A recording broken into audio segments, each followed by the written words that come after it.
allegiance, please.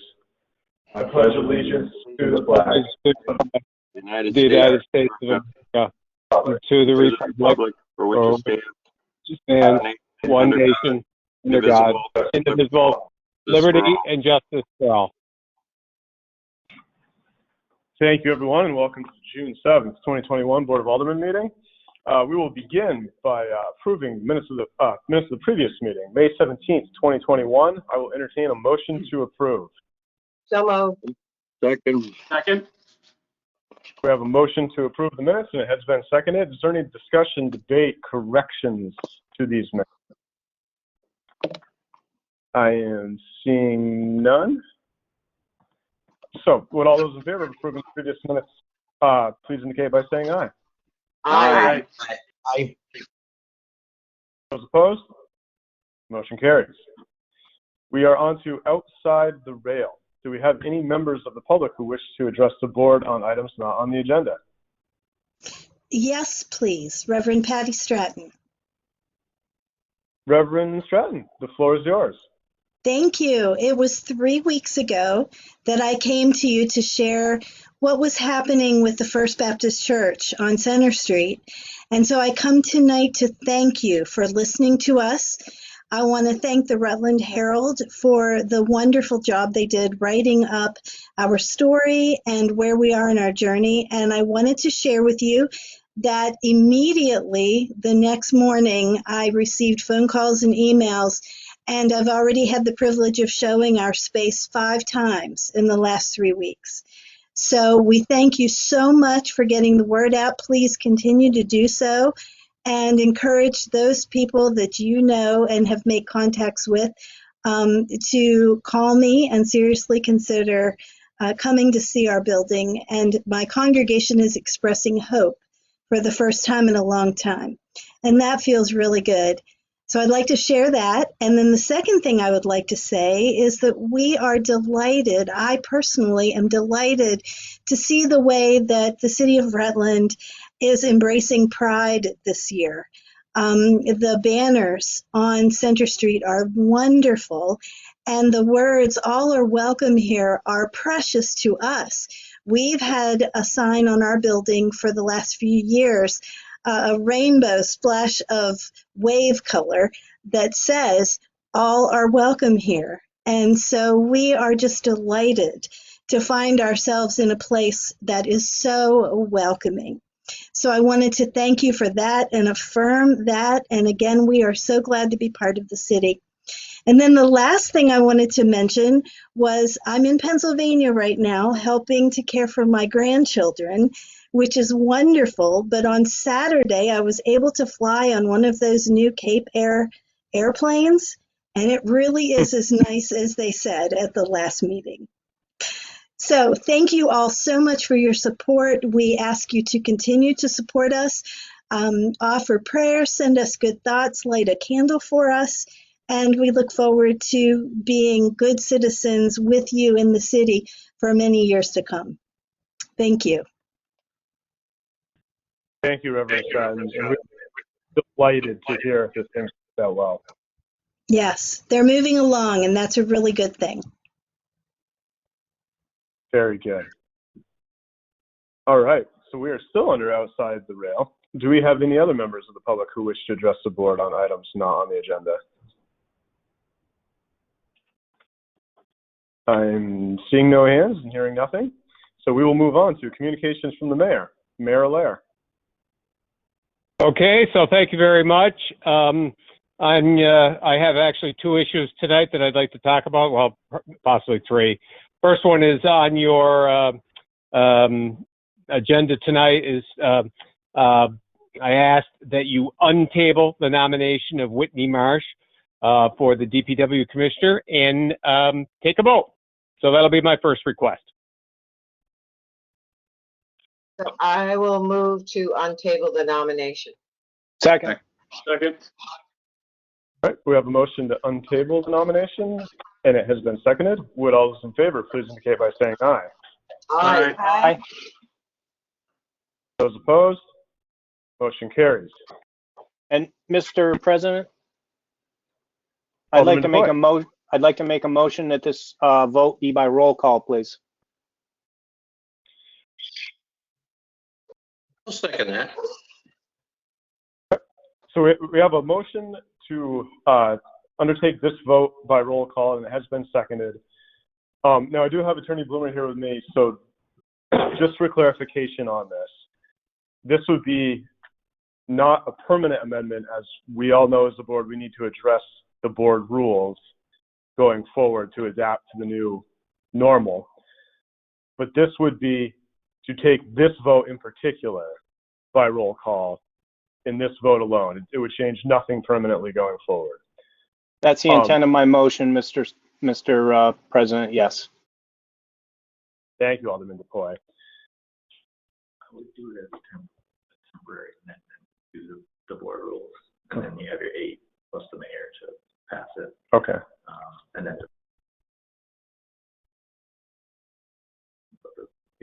We couldn't hear what Matt said. Sorry. So what that would be, just so we know we're all on the same page, this would be a temporary amendment to the board rules for the purpose of this vote.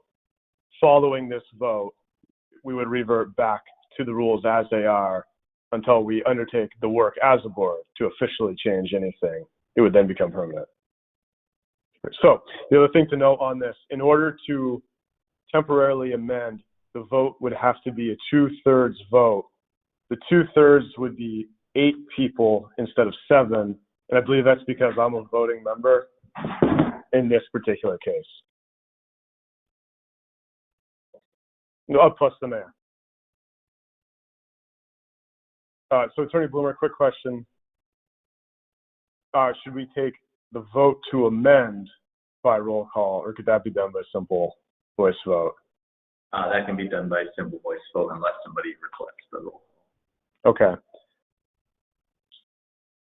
So with no roll call requested, we will take the vote now to temporarily amend the vote on the Public Works Commissioner to be done by roll call.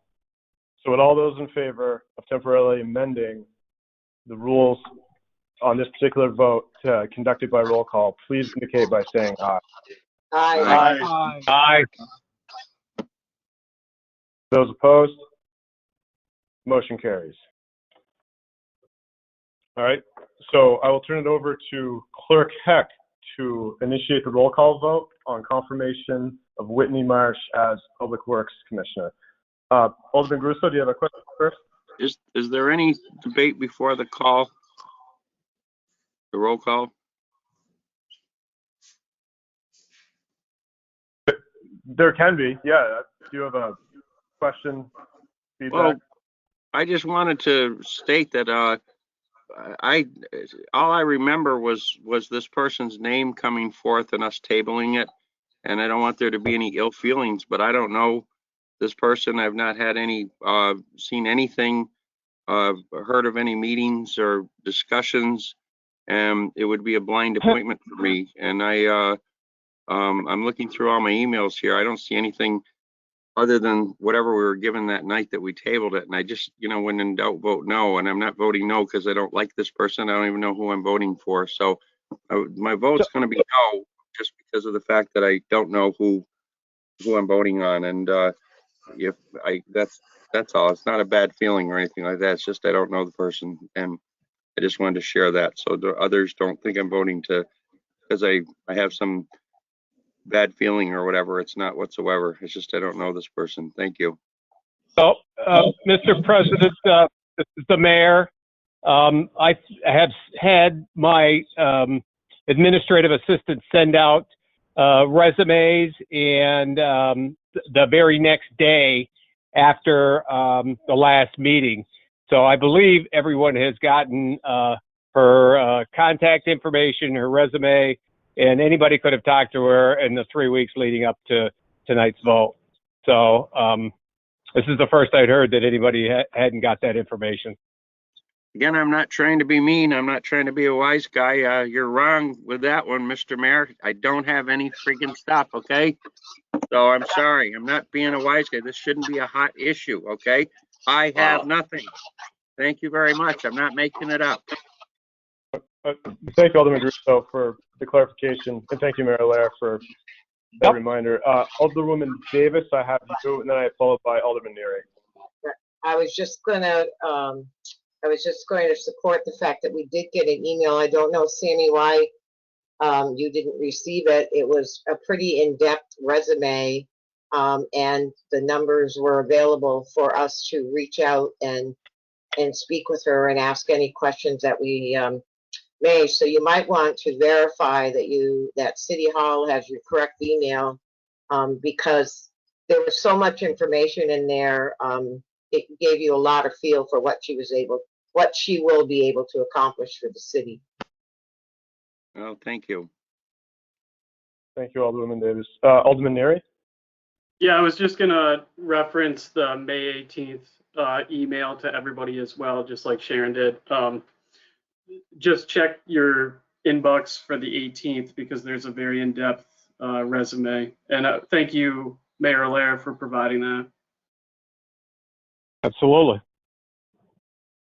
Thank you, Alderman Neary. Any other discussion, debate, questions?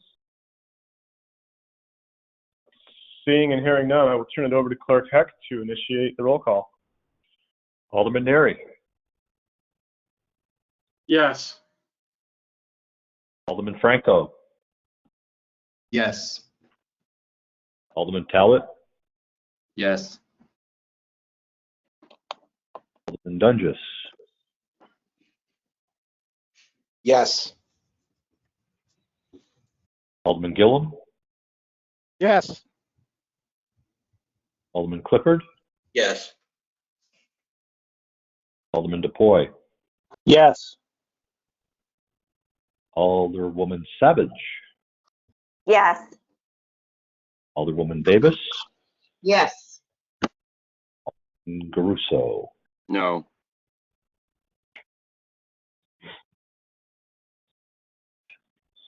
And the chair votes yes as well. Whitney Marsh is confirmed as Public Works Commissioner by a vote of 10-1. I don't know if Whitney is on and wants to say anything, but you are certainly welcome to right now.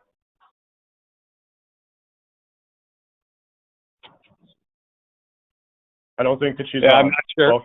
Yeah, I'm not sure if she was on or not. I did give her the number, but I will certainly pass along the information. And thank you very much, everyone, for the support. All right. Thank you, Mayor. Oh, Alderman Neary.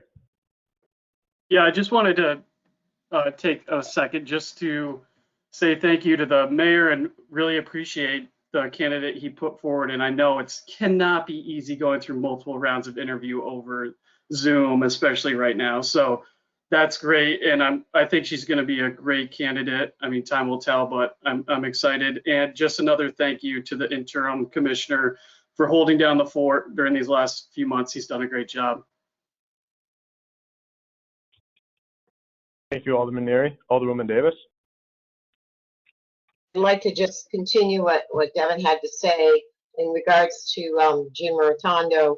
I think Jim has done a tremendous job. He has certainly been attentive to the public, attentive to this board. It is greatly appreciated, and I'm sure she's going to be very thankful that she has someone of Jim's caliber standing behind her to help her get started. Thank you, Alderwoman Davis. All right. So again, congratulations, Whitney, and thank you, Jim, so much for stepping up and doing a great job. Mayor Lair, we are still with you. You have other items for us? Yeah, I do. I have a couple other things. I just wanted to give you all a quick update on the situation down at the Quality Inn. As you know, the facility has been closed since last Tuesday at 4 o'clock. All residents have been relocated. The city has since met with the ownership group and have communicated clearly what is expected to address the health and safety issues with the building before any consideration is given to reopening. My desire and the desire of the city would be to have the whole building gone through, correct the deficiency, have the city conduct an inspection, and then with a positive report, have the hotel reopen serving the traveling public as it was always intended to. That is what needs to be done. to move ahead successfully. That's what we have communicated to the folks down there, and I will certainly keep everyone apprised of the situation as it unfolds. But there's currently, I believe, one person that is staying there overnight, and that's a member of the ownership team for security reasons. They're staying there, but the facility is closed. So that's that issue. And then lastly, I just wanted to touch very briefly on an agenda item that you're going to be talking about a little later in the meeting. And while I have the floor here, it's about the Forest Street and Whale Street rail crossing agreement that's on your agenda. You had instructed me to renegotiate or go back to VTrans to look for any additional help. Well, they had gone down there. Borings were not part of their original plan. I don't believe they're planning on doing any borings, but they have recalculated how much city property or city soil and land that would be possibly disturbed and that could have any contamination down there. In using our methodology that we came up with to get the number that we came up with, their worst case scenario would put our exposure at $11,000. $11,000, which it would, if it were to be, and that's worst case scenario, if it were to be true, I would propose to pay out of our budgeted contingency. This morning, I also asked the rail director for dollar amounts the projects will incur. In other words, how much are these projects going to cost VTrans? And I say projects because they're kind of broken out, for one for Forest Street and another one for West Street. They're both in the multiple hundreds of thousands of dollars that are going to be expended by the state for these rail crossing. And it's more than just rail crossings. It's safety. It's you know, so important for the neighborhood, as I think Alderman Gillum mentioned at the last meeting. So worst case scenario for us, 11,000. Even if it's 12, 15,000, it's still a deal for a multiple $100,000 project for the safety of the traveling public and for the pedestrians in that neighborhood. So I wanted to take the minute to just talk about that while I had the floor, and ask that when it gets time to debate that issue, that you take that into account, and I would ask for your support. So that's all I have tonight. Thank you, Mr. President. Thank you, Mayor Allaire. Are there any questions for the mayor before we move on? Alderman Garuso. I just would want to know why the special meeting we had last Thursday night, the minutes weren't in here tonight, because I had all that about the railroad crossing and how the board recommended that that be renegotiated, because we were told that could be thousands of dollars in contaminated soil, and gee, we were right. So I just thought that the special meeting minutes aren't in here. I don't know how they were omitted. Remember we had the meeting, was it Thursday night? They're not in here, so. They're not finished yet, Alderman Garuso. Okay, that's all, just checking. That was echoing what the mayor just said. We, the board, talked about that. But thank you. Thank you, Alderman Garuso. Any other questions of the mayor before we move on? Hearing and seeing none. Thank you, Mayor Allaire. And You're welcome. We will move on to additions and deletions to the agenda, of which we have a handful of additions. We have, from Treasurer Markowski, a water meter lease in the water fund. From Chief Lovett, a request the mayor sign an LEMP, local emergency management plan, and request to dispose of surplus equipment, as well as Alderman Gillum would like to add a charter and ordinance report.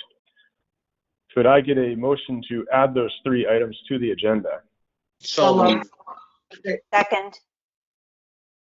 We have a motion, and it has been seconded.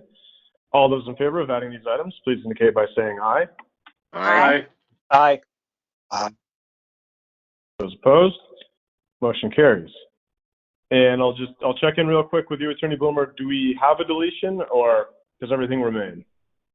Yes, we can delete the executive session related to the negotiation of a contract. There was some new information that came in today that probably makes sense for me to pursue before teeing it up for a discussion with the board. So I think by next meeting we'll have a better sense of what the contract's going to look like. Very good. Thank you, Attorney Bloomer. All right. So with that, we are on to reports and letters from department heads and officials. Up first, we have Treasurer Markowski, Municipal Checklist for Internal Control, Fiscal Year 21, Board Review and Sign-Off requested. This is pages 1 through 4 of your packet.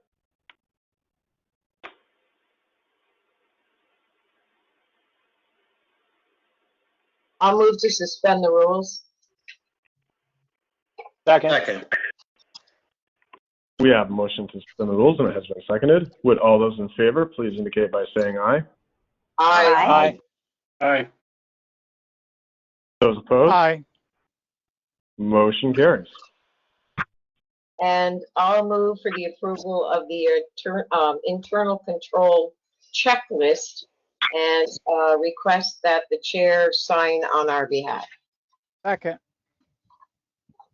We have a motion, and it has been seconded. Is there any debate, discussion, questions on this issue? If not, we have a motion to approve the municipal checklist for internal control and to have the chairman of the board sign off on this. Would all those in favor please indicate by saying aye? Aye. Aye. Those opposed? Motion carries. All right. Treasurer Markowski, we still have you up, this time for the water meter lease and the water fund. Treasurer Markowski. Thank you, everybody, and I really do want to apologize for so late in getting this to you. I was hoping to have a more detailed proposal waiting on two leasing companies for proposals here, but realizing that the time limit, this will have to be done before the next meeting, so I wanted to try to get it in if we could, if it's acceptable to you. So what we have is the original lease from 2018 is carrying a rate of 3.79%. Working with a couple of leasing companies, I think we can bring that down at least 1% or better, working toward that end.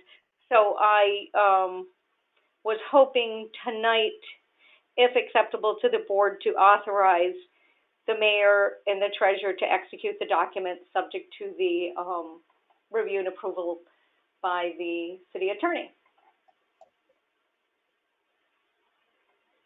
Alderwoman Davis. I'll move to suspend the rules. Second. We have a motion to suspend the rules and seconded. Would all those in favor please indicate by saying aye? Aye. Aye. Those opposed? Motion carries. And I'll move for the approval of the authorization for the mayor and the city treasurer to execute the lease refinancing documents for the water meter and AMI project with a reduced interest rate, subject to review and approval of the documents by the city attorney. Second. All right. We have a motion and it has been seconded. Is there any discussion, debate, or questions on this? Alderman Garuso. Yeah, just a quick question. It says the Fathom lease. Fathom's gone, right? This is not a Fathom lease. This is an AMI project lease or something? Yes, my apologies. I still have Fathom in my head after these few years. So yes, originally it was Fathom. But yeah, it's Okay. water meter and AMI system, so my apologies. All right. No, thank you. Thank you. Alderman Dunges. Thank you. Mary, I just wanted to say thank you. A few meetings ago, we asked that, or we mentioned that, looking to reduce interest rates on all the debt that we had out there would be something that was really beneficial to everybody in the city. And I just want to put it out there and say thank you for your hard work on that. That's all. Thank you. I appreciate that. Thank you, Alderman Dunges. Attorney Bloomer. Yeah, if I could make one suggestion for an amendment to the motion, just so that it's recorded with the minutes. If where we said with a reduced interest rate, if the board could set some threshold there, and I spoke with Mary earlier in the day, and she felt like it would give enough buffer if maybe that was changed to with a reduced interest rate of let's say 3.05% or less. And I think that gives a buffer just in case it's not exactly 1%, a 1% reduction. But then that way there's not as much discretion that you're leaning on either myself or the mayor and the treasurer to decide when we finally get the finalized interest rate. I'll accept the amendment and move it. The second agrees. Thank you. Alderman Caruso? Just questioning the threshold. I mean, if it was 3%, it's better than 379. If it's 3 1/4, it's better than 379. Mm-hmm. Am I right, or am I misunderstanding the motion there, the amendment? No, I think you're right, Sam. But at some amount, it probably, and in this case, Mary wouldn't be deciding to do it, but at some amount below 3.79%, it may actually not save the city money because of the prepayment penalty. So, I think just having a number in there would give me less heartburn, I guess, as the attorney later looking at it to say, what did the board want to do, and who did they delegate that authority to? So I think, and Mary, you can speak to it if you think that the threshold should be 3.25 or some slightly higher amount. It isn't really to necessarily set it tonight. It's just to make sure that the board is kind of given a little bit more instruction to those that it's delegated to. That's something I wasn't aware of, Matt, that you just taught me. I didn't realize there was penalties on leases. I know on loans it's against the law in state to charge a penalty for early payment. So I didn't realize that. Okay. Thank you. Thank you. I ran the numbers for 3.25. If we were only to save a 0.5 percentage point, even that small amount, we'd be saving $38,000 over the next 12 years. So there's still a benefit. I think we're going to do better than that, but at least every little bit, So of course we're going to go for the best for the ratepayers, the best rate. Thank you. Sounds good to me. I'm voting with it. All right, so we have a motion with an amendment that has been seconded that states, for the authorization for the mayor and city treasurer to execute the lease refinancing documents for the water meter and AMI project with a reduced interest rate of 3.05% or less, subject to review and approval of the documents by the city attorney. But all those in favor indicate by saying Aye. Aye. Aye. those opposed. Motion carries. Thank you very much, Treasurer Markowski. Thank you, everybody. All right. We will move next to Chief Lovett, who we added to the agenda before we get into Attorney Bloomer's items. First up, Chief Lovett, we have request mayor sign the local emergency management plan. Yes, good evening, everyone. This plan is a plan that revolves and is renewed every year. This year, because of some changes in format and workload, I'm a little bit late on filing it. Did check with the state and they're aware of that. This plan is essentially the same plan we've been signing for years with some modifications for nuances that have changed in the report and also some new faces amongst you folks on the Board of Aldermen in particular. We had some revisions. We had some problems with locating critical infrastructure folks, also some daycares. Some went in and out of business. So that's all been addressed, and I'm seeking your authorization to have the mayor sign on behalf of the city. I'll move to suspend the rules. Second. A motion to suspend the rules, and it has been seconded. Would all those in favor indicate by saying aye? Aye. Aye. Those opposed? Motion carries. And I'll move to authorize the mayor to sign the local emergency management plan. Second. We have a motion that has been seconded to authorize the mayor to sign the local emergency management plan. Is there any discussion or debate on this issue? Alderman Neary. Yeah, I just have a question for you, Chief Levitt. When was the last time this plan got a full overhaul? I know we do the annual updates and adoptions, but I was wondering how long it's been.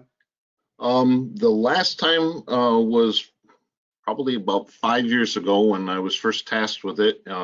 Stephanie from the Planning Commission was instrumental in helping me weed it out and kind of debunk it. There was a lot of extra data in it that really wasn't necessary. So that's about the last time it's been truly reworked. Okay, awesome.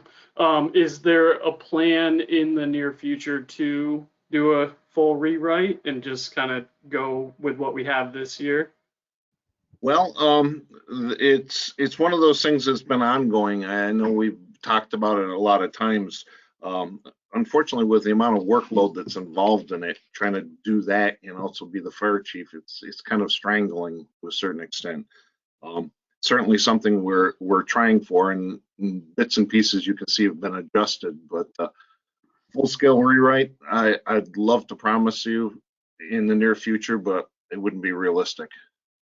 Yeah, no, that's kind of what I was getting at. I was curious as to, you have such a full plate, what your capacity to manage that rewrite would be, and if we'd have to pull in some help either from the Planning Commission or whoever that might be from VEM, because I know to be the EMD in a city our size and be the fire chief, that's a lot of work. So just want to make sure when we come to do a rewrite that you have all the sort of resources you need to make it the best plan that it can be. So thank you for those answers. Oh, we have a lot of good friends down your place, the Planning Commission. I mean, they've been very helpful helping us get up to speed, so to speak. Alderman Garuso. Yeah, Chief, where is this document? We're approving something that has been sent to us before? Or? Yeah, I sent it to the city clerk, who sent it out in an email. It's a very long email. This plan is probably close to 100 pages. Wow. I guess I gotta look into my email system here or something. All right, thank you. All right. Thank you. Are there any other questions, discussion, debate? If not, we have a motion and it has been seconded. Would all those in favor please saying aye? Aye. Aye. Aye. Those opposed? Motion carries. All right, Chief Levitt, still up. Request to dispose of surplus equipment. Yes, I come to you tonight to ask permission to hold a yard sale, in a sense, here at the fire station. My predecessor had came in and replaced a lot of our service ladders with newer aluminum ones, and we had a lot of fiberglass ones stored in the station. And there's multiple other items that have been declared surplus at the station. My proposal would be first to contact all the other departments in the city and see if any of these would be of value to them. If they would work out a price and then transfer the funds into the fire equipment fund. If I'm unsuccessful working with other departments in the city, air conditioners, perhaps maybe at City Hall or something like that, then the next group of people I'd reach out to would be our fire mutual aid partners, the people that come in and help us at larger fires. Since some of these items are specific to the fire service, there might be some interest there. Any proceeds, again, would go into the fire equipment fund. And then lastly, if we had stuff left over before disposal, I'd like to offer them to the general public. And, take it, leave it, accept it how it is. You assume all liability, and we can work with the the city attorney to make sure that documents created to protect us, but any proceeds from there go into the fire equipment fund before we finally seek disposal, either by taking it to waste management or recycling.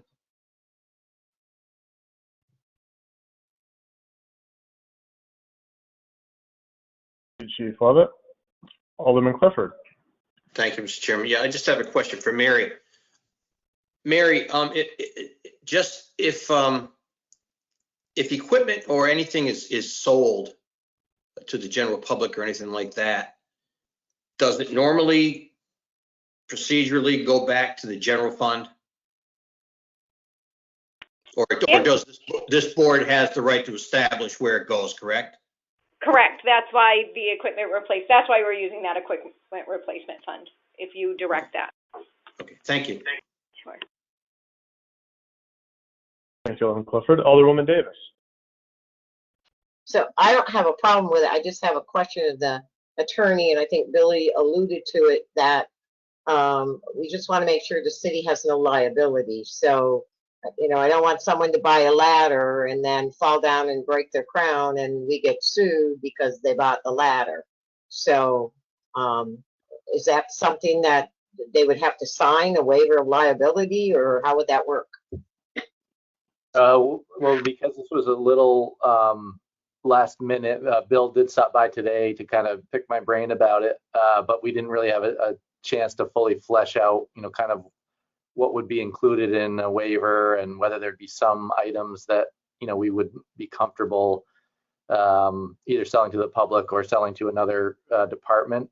So I would say you could sort of do a contingent motion that, you know, whatever the sales be,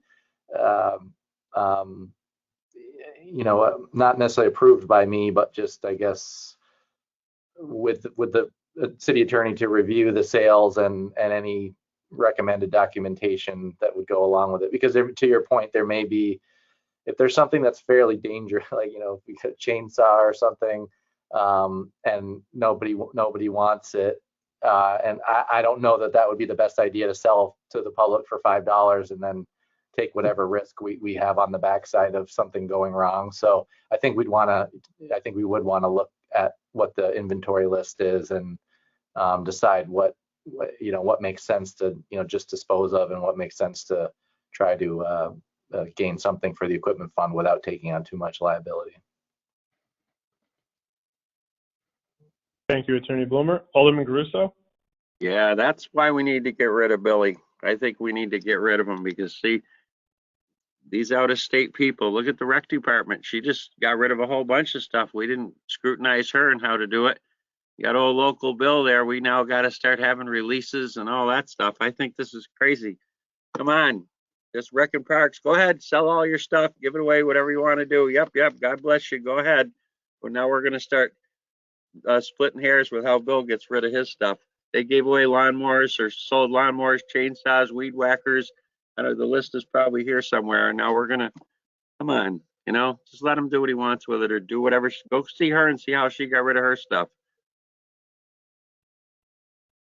So I'll move for the approval of the request of Chief Lovett with the recommendation that the involvement of the city attorney and a process is outlined with the money for sales to go to the fire. Second that. Real quick before that, I don't know that we ever moved to suspend the rules. Cool. Sorry, I'll move the rules. Second. Thank you. All right, we have a motion to suspend and it has been seconded. Would all those in favor please indicate by saying aye. Aye. Aye. Aye. Those opposed, motion carries. And then we have a motion that has been seconded to permit the chief to dispose of the surplus equipment with the condition of it'll be reviewed by the city attorney prior to any sales to the general public. And Alderwoman Davis, just want to make sure that I summarize that correctly. That's fine. Thank you. All right, is there any discussion or debate on this motion?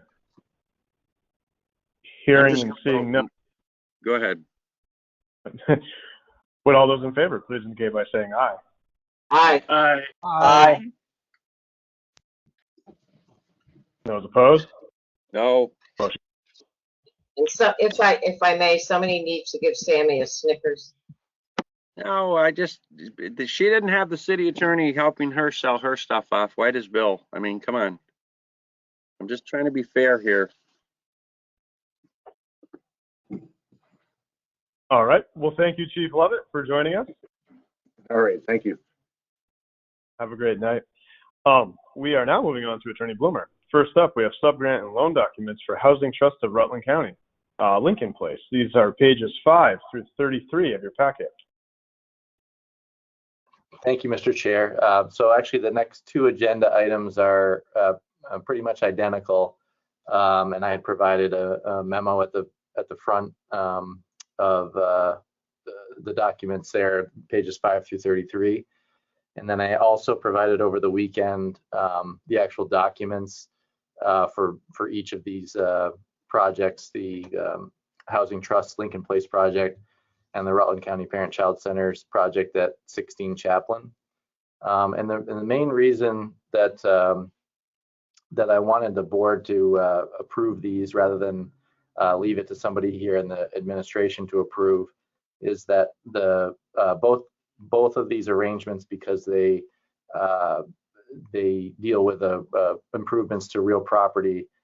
There's a mortgage and a promissory note that the city takes back, and it's a little strange because they are kind of seen as grants, but by the same token, the state requires that the sub-grantees, which in this case is the Housing Trust and the Parent-Child Center, they have to give the city a mortgage and a note, and it protects in some fashion the fact that the city is really directly on the hook for the use of the funds, that it then subgrants to usually another entity that actually does the oversees the project and benefits from the project. So the mortgage documents do provide a little bit of recourse for the city if the state were to ever want to claw back those grant funds because the national objective wasn't met or there was some sort of misuse of funds or the project wasn't completed. And so when I was given the mortgage documents to review, the city had a very low position, which I'm told is fairly normal for these community block grant funds.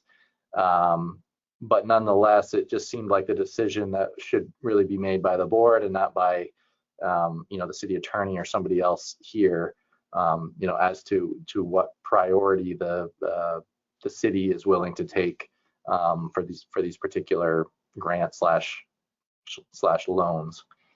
So I provided kind of the key terms for both of these grants, and where the city was being proposed to be placed on the in the priority list, and then both organizations also provided some information on their side. And I know Mary Cohen's here from the Housing Trust. I don't know if anyone ended up joining from the Parent-Child Center, but certainly they're here if there's any questions about the projects or anything else. And as I said, I think there's a low likelihood that the city would ever need to, I guess, foreclose on these properties in order to try to, satisfy whatever debts that we would owe to the state. And I think there's probably a low likelihood that the state would, be heavy-handed in pursuing reimbursement. But nonetheless, it's just, again, I don't think it's a decision that should be made without the board having, authorized somebody in the administration to, sign the documents that reflect that arrangement. So that's the backdrop. Thank you, Attorney Bloomer. Mary, we do have you on. I don't know if you wanted to speak to this.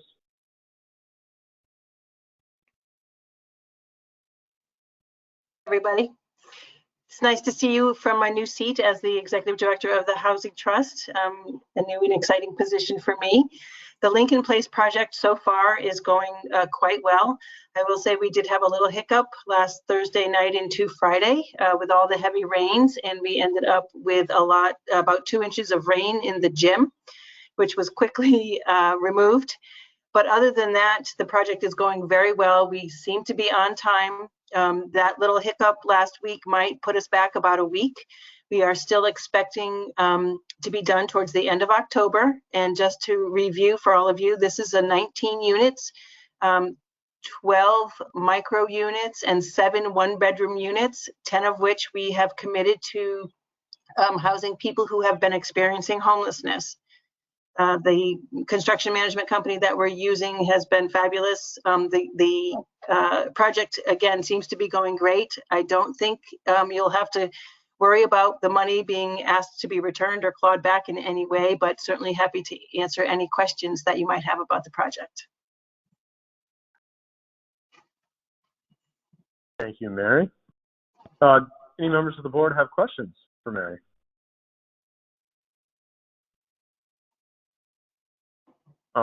Seeing and hearing none.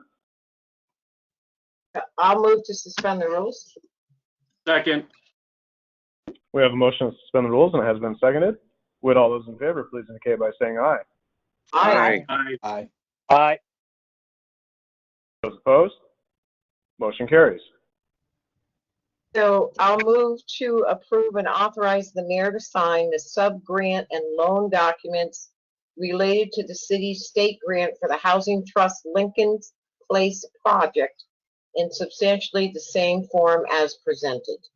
Second. All right, we have a motion and it has been seconded. Is there any discussion or debate? Hearing and seeing none, would all those in favor please indicate by saying aye? Aye. Aye. Those opposed? Motion carries. And it's nice to see you, Mary. You too. Thank you all. Nice to see you all again. Be better in person. That's right. And I'll move to approve and authorize the mayor to sign the sub-grant and loan documents related to the city's state grant for the Rutland County Parent Child Center 16 Chaplin Avenue project in substantially the same form as presented. Second. We have a motion and it's been seconded. Is there any discussion or debate? Hearing and seeing none, would all those in favor please indicate by saying aye? Aye. Aye. Aye. Those opposed? Motion carries. All right, that brings us to finance and maintenance agreement between state and city for improvements to highway rail grade crossing at West Street and Forest Street. Page 34 of your packet. All right, thank you, Mr. Chair. So what I did was I included the memo that you had received at the actually, I don't know if it was the special meeting. I think it may have been the meeting before. Well, I can't remember now, but anyway, May 13th, I guess, was the date that I put the memo out. So you've seen this before, but I've updated it, and that's what you'll see in the blue, or the red and the blue changes. So at the time, we were, had gone through sort of the benefits and a few of the things that were of concern to myself and to Jim a little bit. And the plan was to have the mayor go back to VTrans and ask whether there could be some sampling done in that area. And as he explained during his time on the outside the rail, he did go back to them and request that. They did some due diligence as to how much that would cost and how much it would delay the project. And they determined that it would cost between $25,000 and $35,000 to do the sampling, and that it was likely to cause a delay of 2 to 3 months by the time they received the soils information and could pass it on to the city. They also took a closer look. I don't know that they knew why we requested earlier the amount of what would be excavated. They gave us this 400 cubic yards number, but we may not have specified why we were asking for that number. And now that they have a sense of what we were concerned about, they went back and looked and determined that of that 400 cubic yards that they had kind of estimated, they think 325 cubic yards would be concrete panels, wood cross ties, ballast, and asphalt, which they don't believe would be contaminated, and that brings them to a more accurate estimate in their eyes of 54 cubic yards of excavated material, which is basically soils that could be contaminated.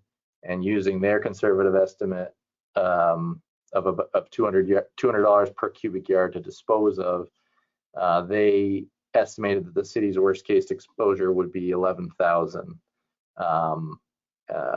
And because it would be more expensive to do the borings and also would set the project back, they did not want to add they did not want to add the sampling to the project. On the recommendation of Alderman Garuso, who had spoken to Representative Fagan, I reached out to him, and we discussed kind of the situation, and his suggestion was that the city pursue a compromise by asking V-Trans to agree to the maximum amount that they would excavate from the site. So that would somewhat cap the amount of potential materials that the city would be agreeing to be on the hook for. At the time of my memo, we had not heard back from them, but we did hear back from them since, and they are unwilling to do that either. So that's kind of the update as to where we stand versus where we were, the last meeting that we had. There is a lower estimate because of the material that's there's less material than we were led to believe that would be excavated, but there is still, they're wanting us to be responsible for that material, and they're uncomfortable capping the amount of the material that will be excavated from the site.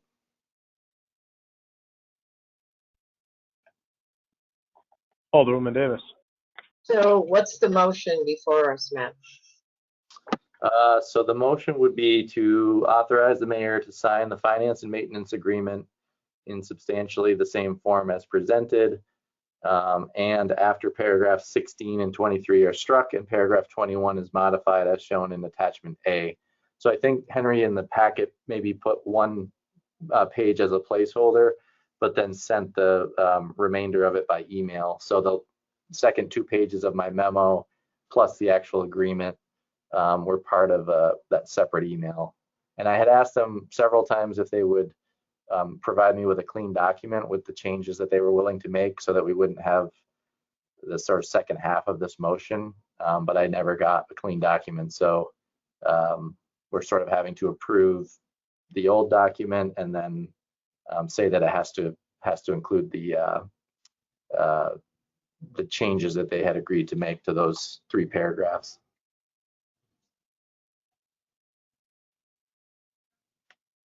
Alderwoman Davis. I'll move to suspend the rules. Second. The motion is to suspend the rules and it has been seconded. Would all those in favor please indicate by saying aye. Aye. Aye. Aye. Those opposed? Motion carries.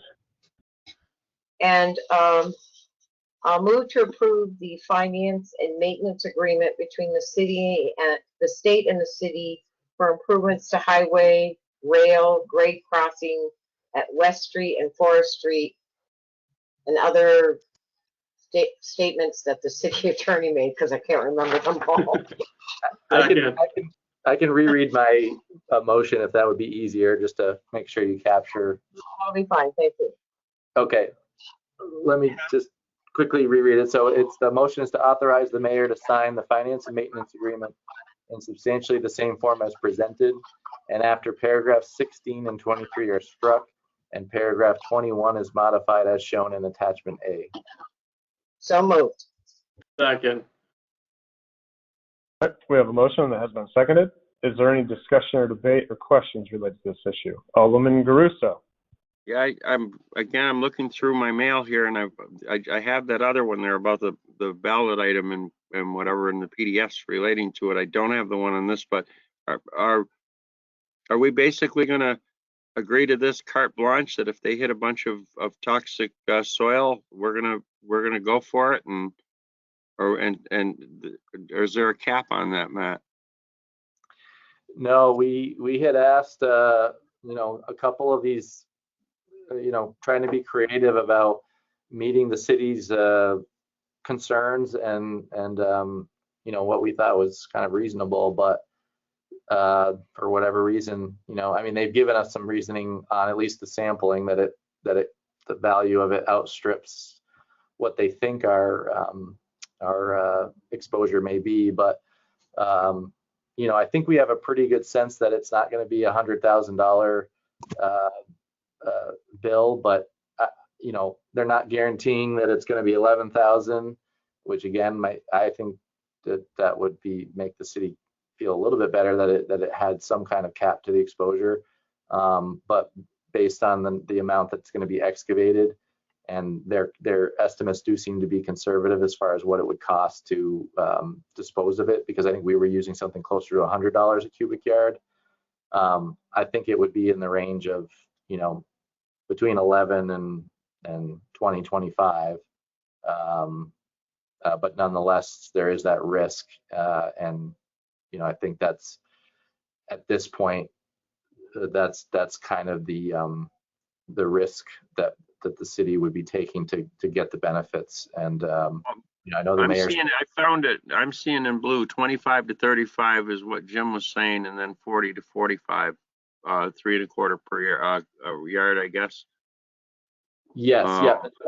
The 25 to 35 is actually what they determined it would cost to do the sampling, and what they're saying they think the city's high-end exposure would be $11,000. Again, I mean, but they're not willing to cap it at 11,000, but they're just saying, using the most conservative estimates, this is what we think the city should be thinking about it as, like $11,000 versus all of the benefits. And I think the mayor did lay out some of the benefits. I know Alderman Neary had sent an email, and you know, he may have some thoughts too about you know, from his day job as to the benefits of this project. So, and my job is just, I think, to identify where there's some risk, and then, you know, kind of allow you guys to talk through and get comfortable, if at all, with what the best thing that we could negotiate. And we've definitely tried multiple ways to slice or skin the cat here, and this is kind of what we've got at the moment. And I think they're chomping at the bit to sort of get it bid, and so they would like an answer, kind of yes or no, in the near future. But next construction season, and so what we end up was a brand new crossing, new gates, new LED lights, and it could cost us around 10, 11 grand, right? That's what they're saying. Again, I wouldn't take that to the bank. It may be more like, could be up to 25, because we don't really know what's in there, but it's not like we're going to have $1 million right. bill to, or I would say even it's better than a few weeks ago. I support the motion. Thank you for your time. Thank you, Alderman Garuso. Alderman Neary, I saw your hand. Yeah, I just wanted to weigh in and thank the Attorney Bloomer and Mayoral for doing their due diligence on that. I know it can be difficult to negotiate, especially when they're in the middle of construction season, so there might not be a ton of willingness. And that being said, I think despite the risks, the benefits certainly outweigh the costs. And while it's not ideal, I think the timing is perfect for us here. You know, these funds were committed based on some extra funding they got from COVID for this project, and it works out perfectly for us with a Class 1 paving project in 2023. And I would hate to have us pave up against a crossing that would have to be redone the next year and tear that all up.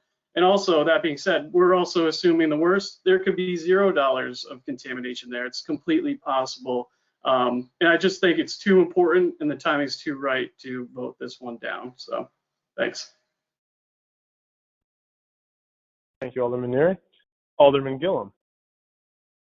If it's 11,000 or 20,000, I don't care. If we save one life because we put all those safety issues in that situation with the farmer's market there, with the neighborhood using that as a crossing, and we got some blinking lights to slow the traffic down, it's worth saving one life. Thank you, Alderman Gillum. Is there any other questions, discussion, debate on this issue? Hearing and seeing none, we have a motion that has been seconded. Would all those in favor please indicate by saying aye? Aye. Aye. Aye. Aye. Those opposed? Motion carries. Thank you, everyone. Thank you, Attorney Bloomer. Up next, we have Attorney Bloomer still and its items for Board of Tax Abatement. We are likely to go into executive session there, so we will move that to the end of the meeting. Which then brings us to reports of standing committee. Up first, we have Alderman Clifford, Public Works Committee, and this would have been emailed to you today, I believe. Thank you, Mr. Chairman. Yeah, I apologize for not getting that to the folks sooner. But I'll go ahead and read this. DPW Committee met May 25th at 5:30 p.m. Members were myself, Alderman DuPoy, Alderman Dunges. Others were Alderwoman Davis, Alderman Whitcomb, City Treasurer Markowski, DPW Commissioner Rotundo, and Gordon Cuchillo from the Herald. The purpose of the meeting was to provide the board a construction and finance update for all the projects that comprise the 2019 $7.4 million wastewater bond. Commissioner Rotundo began by giving a short summary describing the work being done under each of the projects. He also discussed the problems encountered as well as the current status for each project. The bond comprised of 4 projects as follows: wastewater treatment plant digester complex rehabilitation, East Street force main replacement, CSO NWN SSP Phase 1A, CSO Meadow Street stormwater separation. It was explained that the Meadow Street project was not yet started since it occupies ground zero for a likely CSO infrastructure construction, which is totally dependent upon the results of the long-term control plan currently underway. 2 specific problems had a negative effect on all of the active projects. The first problem was a 2019 lawsuit filed against the city, which had the effect of freezing projects for a period of almost a year. Once this lawsuit was resolved and funds were made available for use, the second problem arose, which was COVID. COVID created its own set of obstacles, including difficulty obtaining the necessary materials and components needed on all the projects. In addition to these 2 common problems, there were also other individual difficulties encountered specific to each of the individual projects. The East Creek force main encountered the most adversity.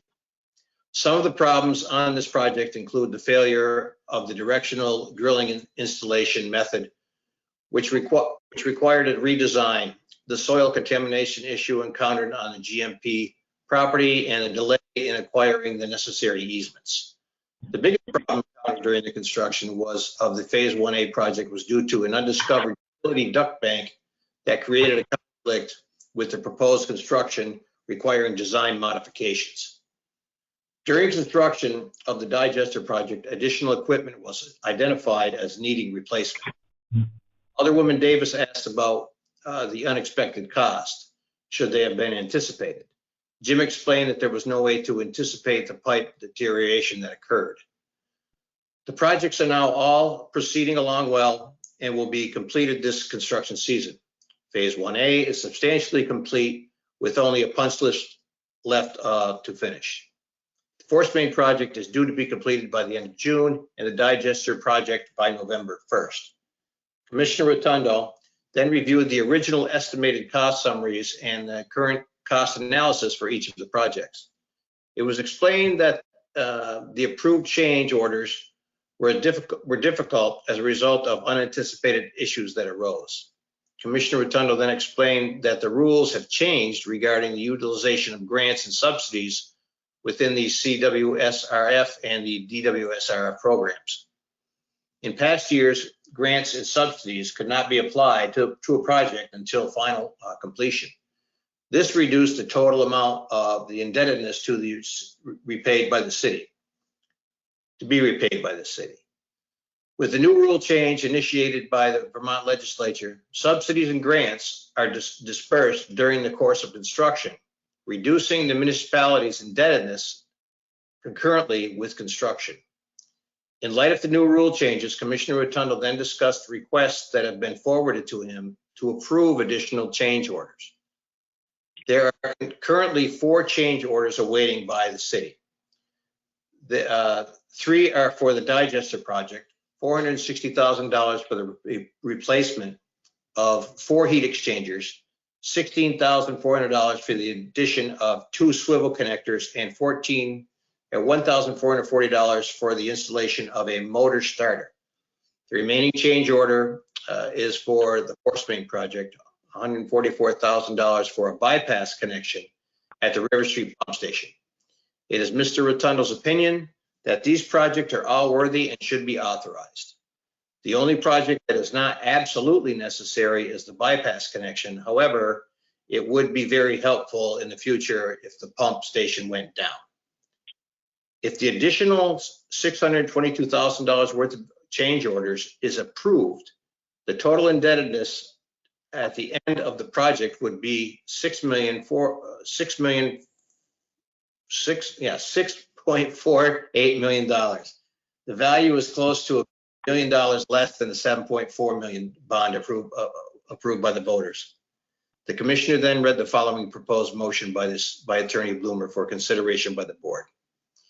To recommend the full board to authorize the use of all available grants and subsidies applicable to the 2019 $7.4 million CSO wastewater bond projects for project expenses, rather than use such grants and subsidies to reduce payments on the bond indebtedness of $7.4 million. The motion was approved unanimously and passed, and I so move. Second. If anyone else has questions regarding this, I think Jim is on. Yeah, I'm on, Paul. We have a motion that has been seconded. Are there any questions, discussion, debate from the board? Questions of Jim? If not, we have a motion that has been seconded. Alderman Clifford? I just wanted to say I appreciate those board members who attended this meeting. It's a very important meeting, and you know, when you're talking about this much money that the voters approved, I think it's important to know what's going on. Thank you, Alderman Clifford. So if there's no questions, debate, or discussion, we have a motion. It has been seconded. Would all those in favor please indicate by saying aye? Aye. Aye. Aye. Those opposed? Motion carries. So thank you very much, Alderman Clifford. Thank you, Mr. Chairman. All right, this moves us on to Alderman Talbot, Community and Economic Development. This was also emailed to you. Alderman Talbot. Thank you. The Community and Economic Development Committee met on June 2nd, 2021. Members present included myself, Alderwoman Davis, Alderman Dunges, Alderman Gillum, and Alderman Neary. Others present were Alderman Whitcomb, Mary Markowski, Brennan Duffy, Lionel Church, Chris Satori, and Gordon DeTrillo. The meeting convened at 5:30 p.m. The purpose of the meeting was to begin exploring options to support and promote owner-occupied rentals in the city. Alderman Whitcomb began by clarifying the impetus for the meeting, that some people may be in a position to purchase an older property in the city, but might not have the funds to undertake the necessary renovations. Could this committee explore options to further incentivize people who are willing to purchase and rehab with some kind of loan from the city? Brennan Duffy said the RRA board has been actively discussing rental properties in the city and is interested in supporting a program to get high quality rental stock back into the city inventory, which is critical to the efforts of the regional marketing campaign. Currently, very few rentals are available in the city, and what is available is often not of sufficient quality to attract new residents.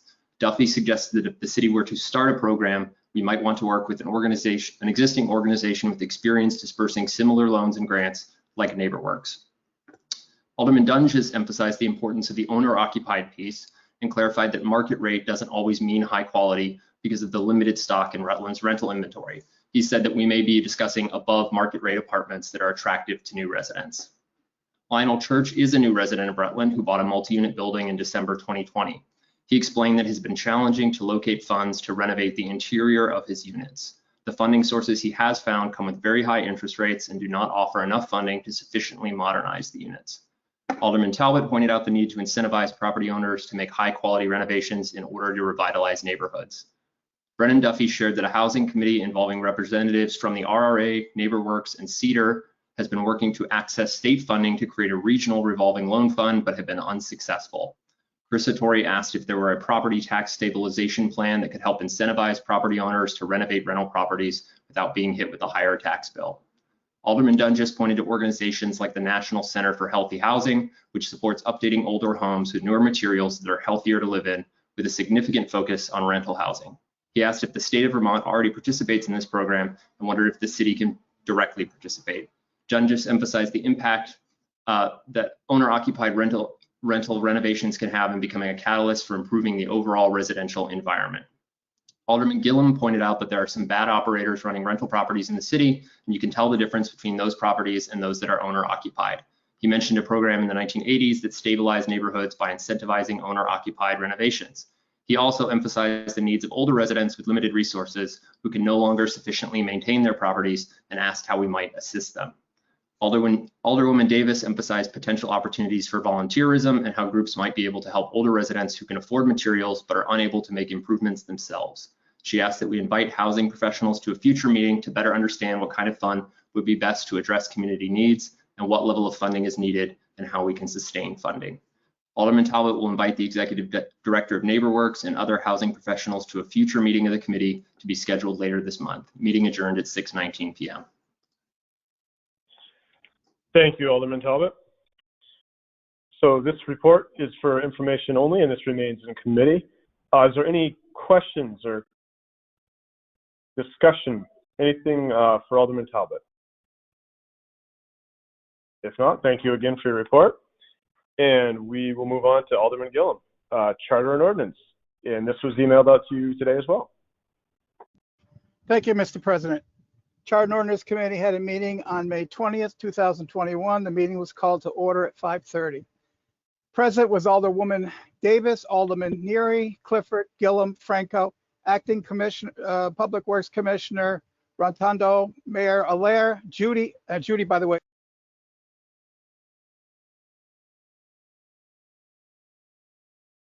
Alderman Gillum, you just muted.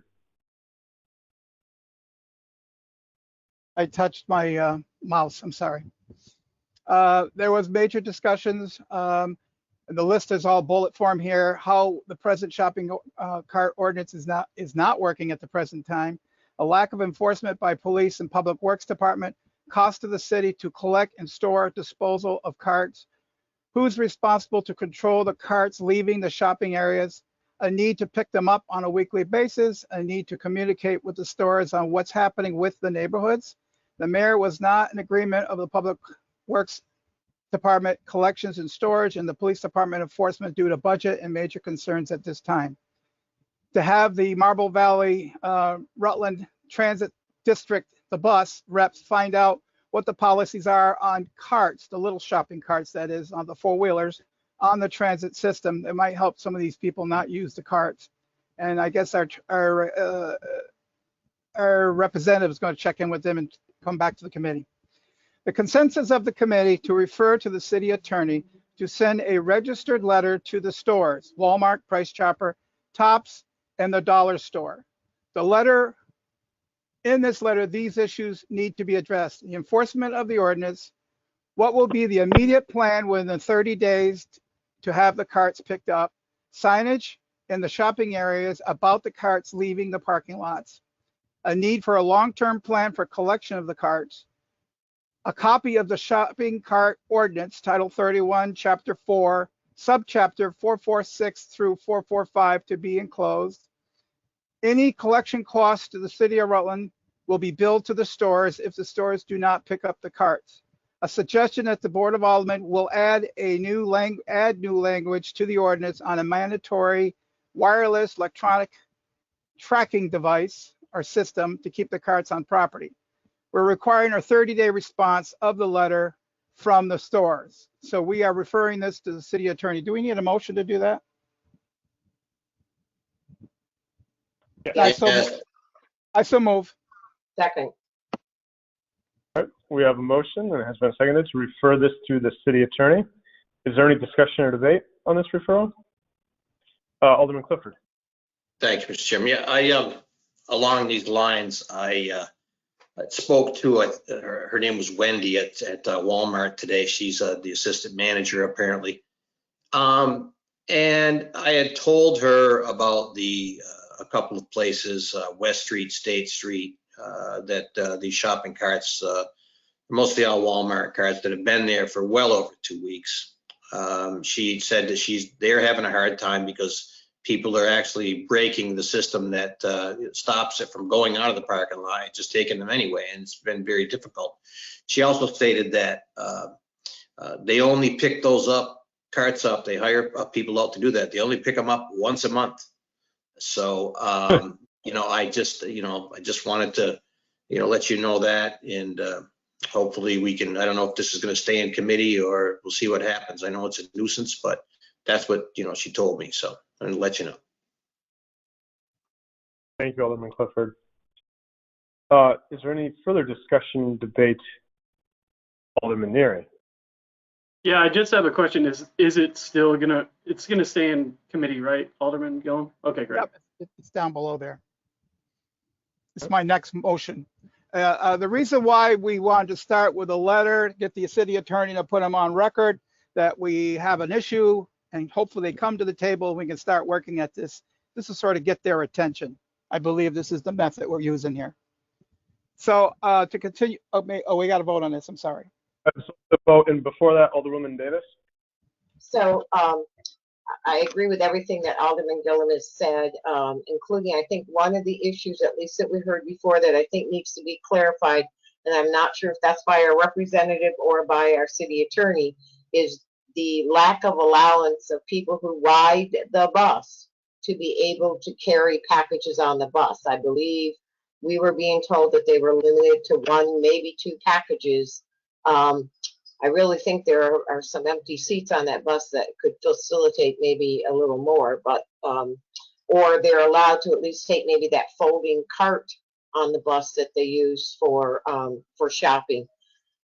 So I just want to make sure that that's part of the letter, and I think the intent is, and the board can correct me if I'm wrong, the intent is that it's not for us to come up with a plan.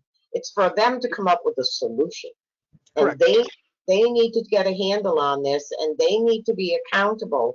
I know, and when I'm going to work, there were at least 10 carts on the corner of Williams and Church Street, and they've been there for I don't know how long. And you also see them.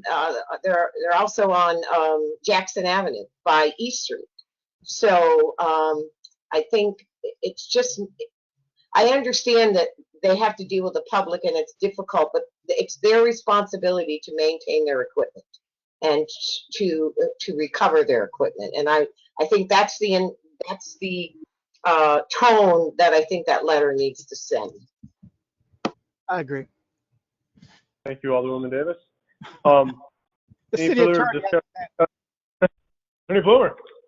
Yeah, I was just going to ask, just for clarification, after I say sort of the nasty things, is the intention that we do want them to meet with somebody from the city, whether it be the board or the mayor, with, again, not have the city do the heavy lifting of coming up with a plan, but sort of say we'd like the groups to collectively come up with a better solution to what's going on now and present that to X group by X date, or the city will, look into pursuing, any other remedies it has. Is that, would you like it to be the board, or would you like it to be the mayor? or someone else? That's the intention. That is the intention. And I think it needs to go to the mayor and the Charter and Ordinance Committee as a follow-up. Okay, Because we might have to put some more legislation in there to address what they come up with or they don't come up with. okay. So would you, let's say if let's say the managers of those 4 stores are able to get together, do you want them to first meet with the administration, or do you want to invite them to a charter and ordinance meeting and have that conversation all at the same time? It's up to the committee what they want to do. I think we need to be inside the loop. So I think this has come to us, and it needs to be a joint effort between the mayor's office and us. Obviously, he's the executive, because he's dealing with his departments. He should be the first one in line, but we need to be in the loop. Okay. Right. If I may, I think it can come back to committee and have the mayor be an attendee at the committee. Correct. Thank you, Alderman. I have Alderman Clifford followed by Alderman Neary. So, Billy, do we want to set a time frame on this by the end of the month, or have this done by the end of the month? Have the committee before the end of the month? The last bullet in that motion is 30-day response of the letter from the stores on the date he mails that out. 30 days. Okay, they got 30 days. Okay, thank you. Alderman Neary. Yeah, just a little bit more to that point. I think it would probably make sense in that letter if we scheduled that committee meeting now after that 30 days. So in the letter, we can put the meeting date on there. I will sit with Matt Bloomer, the city attorney. We'll figure that out, what that date will be, and then we'll go from there. I can do that for you if you want. Very good. All right, so we have a motion. It's been seconded. I think the city attorney now has some direction as to where he's going with this, and we have a plan of what we'd like to see for a response and when we'd like to see a response. So if there's no further discussion, debate, or questions, would all those in favor please indicate by saying aye? Aye. Aye. Aye. Aye. Aye. Those opposed? Motion carries. Alderman Gillum. Okay, and there's one more agreement, is to refer to the city attorney, provide a draft of samples, additional language for the ordinance, chapter 4 on mandatory wireless electronic tracking systems to keep carts on the property. The issue remains in committee, and we'll work with the city attorney on any possible new languages on Title 31, Chapter 4, Subchapter 446 through 445, shopping carts. The meeting was adjourned on, actually, I so move. We're referring that to the city attorney also. Second. We have a motion to refer to the city attorney. It has been seconded. Is there any debate, discussion, questions on the additional referral? Attorney Bloomer. Yeah, just for clarification on this. So is this a new technology that is not covered by the current language, or is it requiring, because I guess what it's set up now is it's supposed to be the carrot to install those, is that after the city goes around and picks them up, we would release them for free if they have one of these non-theft devices. But if it doesn't, then it's a $50 fee. But it doesn't require that everything have the anti-theft devices. So now that I'm recollecting I think I listened to the video. Maybe it was to look into requiring that of everyone, not just making it the. That was correct. That was our intent, because Okay. I don't think that piece, the technical stuff, wasn't spelled out in the ordinance. Right. There was no requirement. It was just Yeah. like you didn't have to pay to get it back from us if you tried, but it got disengaged by the patron or whoever kind of took it off premise. Okay. Hopefully we don't get there. Hopefully they resolve it on their own before we get there. Okay. But that is the baseball bat that's over their head right now. Is there any further questions, discussion, debate? If not, we have a motion, and it has been seconded, to refer this piece to the city attorney. Would all those in favor please indicate by saying aye. Aye. Aye. Aye. Those opposed? Motion carries. That was the end of my report, Mr. President. Thank you very much, Alderman Gillum. Any further questions of Alderman Gillum before we move on? Nope, I'm cool. All right, very good. Then we are on to reports of select committees, of which we have none. Reports of representatives, of which we have none. That brings us to petitions, letters, miscellaneous communication. First, a poll and wire request, page 45 through 47 of your packet.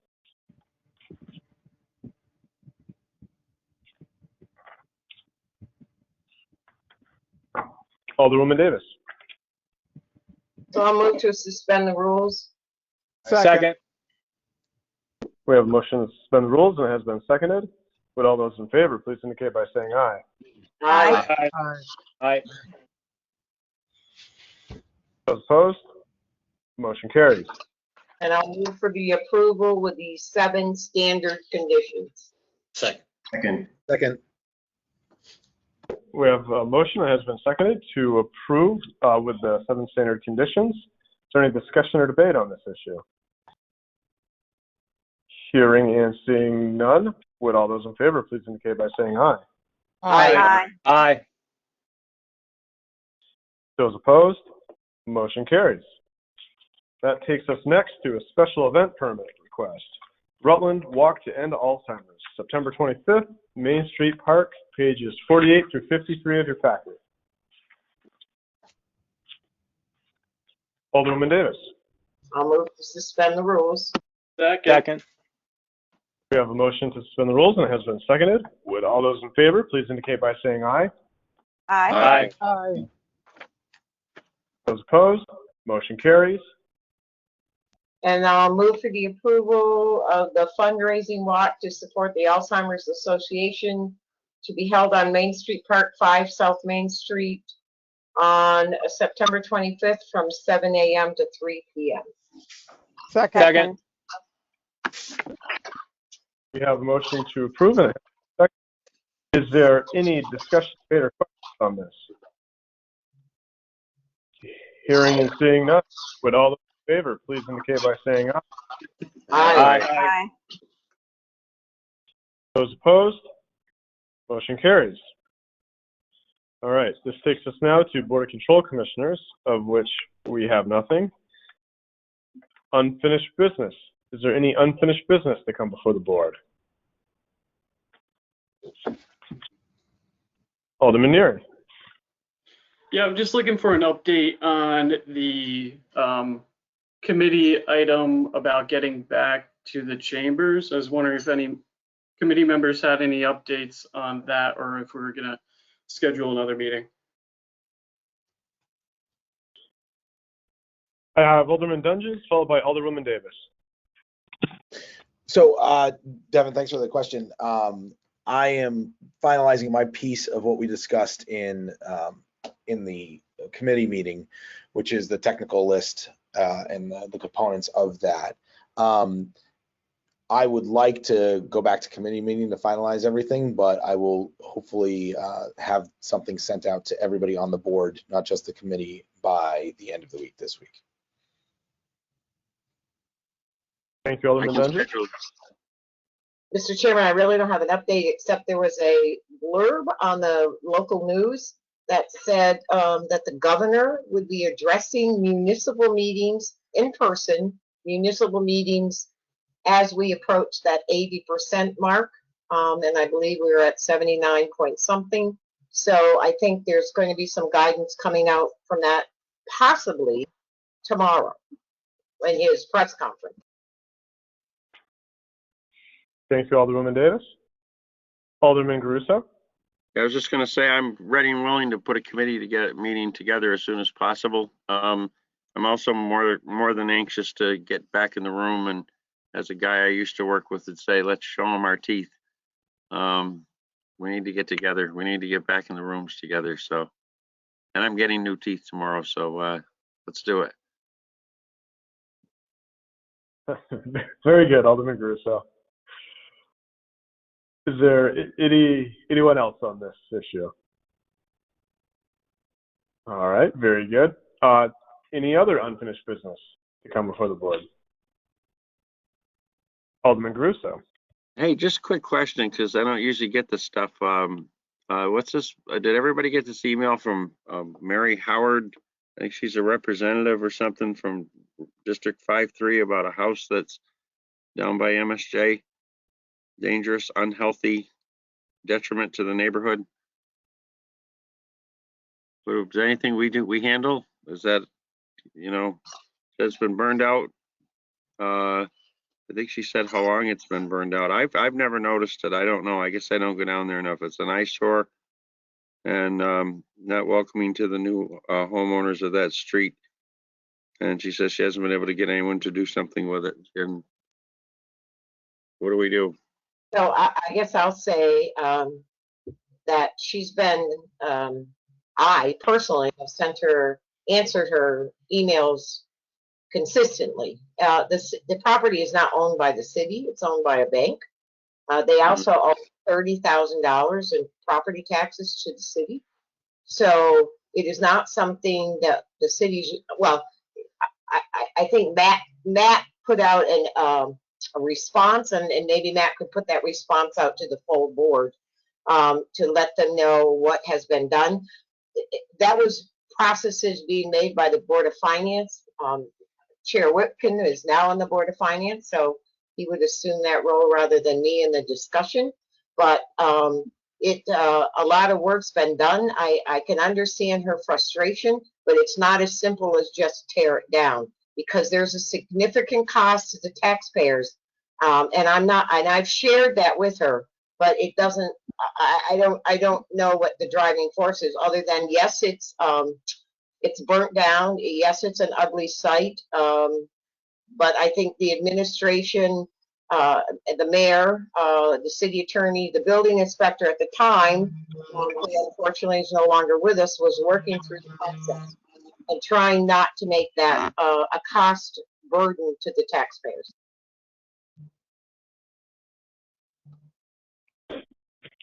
Thank you, Alderman Davis.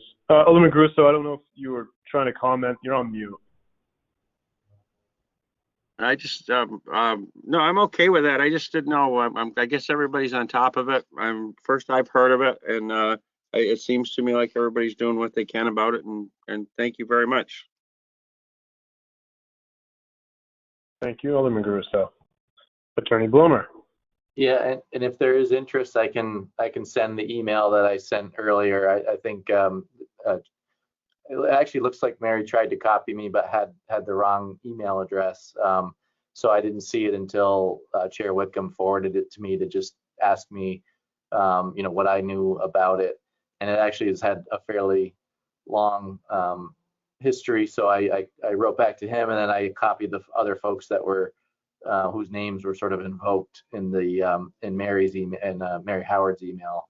But I can send it to the rest of the board if they're interested in understanding kind of from whence we've come, I guess, and where we're at right now. I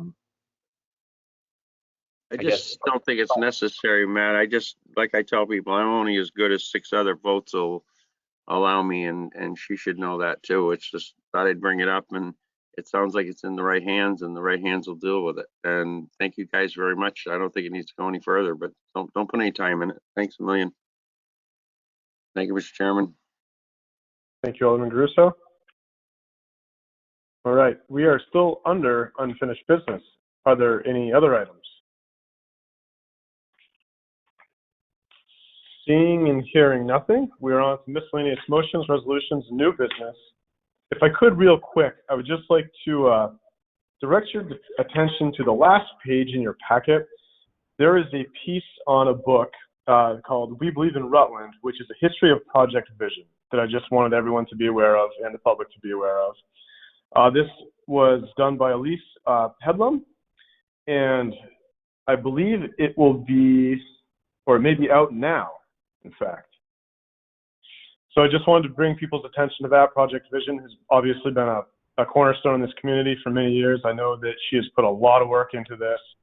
So if you have the opportunity, check it out. And thank you, Elise, I don't know if you're on, for doing this work. All right, so we are still under miscellaneous motions, resolutions, and new business. Alderman DePoy. Thank you, Mr. President. Mr. President, I'd like to request a referral to the Charter and Ordinance Committee, the issue of the Rutland Raiders, and I would like to request that the committee look at the possibility of making a charter change to the Rutland City Charter, which would incorporate Rutland Raiders as the official name of Rutland High School under the city charter. Thank you. I'll second that for debate, Mr. Chairman. Second. Right.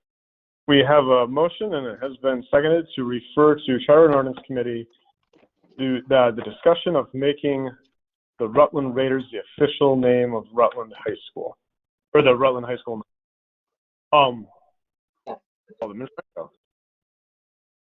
Thank you, Mr. Chairman. I just have a question. I mean, why, I guess, is there a precedence of putting any other school related issue in our charter? I'm just trying to understand why we want to bring this to committee.